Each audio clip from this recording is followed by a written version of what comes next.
Skyboat Media presents the Matt Helm Series, Books 1 through 3, Death of a Citizen, The Wrecking Crew, and The Removers by Donald Hamilton. These books are read by Stefan Rudnicki. Death of a Citizen by Donald Hamilton. Chapter 1.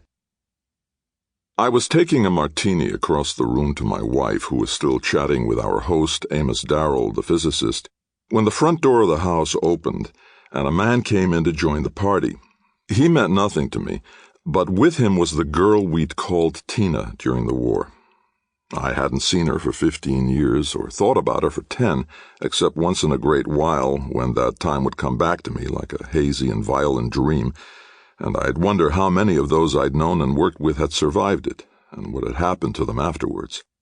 I'd also wonder idly, the way you do, if I'd even recognize the girl should I meet her again. After all, that particular job had taken only a week.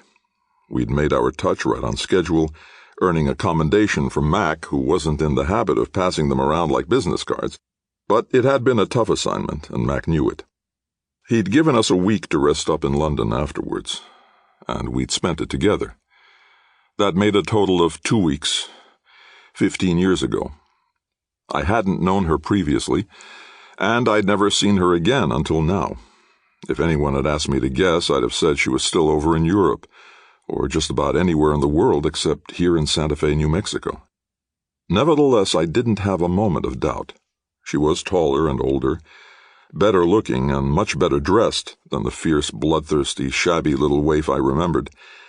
There was no longer the gauntness of hunger in her face or the brightness of hate in her eyes, and she probably no longer concealed a paratrooper's knife somewhere in her underwear. She looked as if she'd forgotten how to handle a machine pistol. She looked as if she wouldn't recognize a grenade if she saw one. She certainly no longer wore a capsule of poison taped to the nape of her neck, hidden by her hair. I was sure of this because her hair was quite short now. But it was Tina, all right. Expensive furs, cocktail dress, and hairdo notwithstanding. She looked at me for a moment without expression, across that room of chattering people, and I couldn't tell if she recognized me or not. After all, I'd changed a little too. There was more meat on my bones and less hair on my head after 15 years.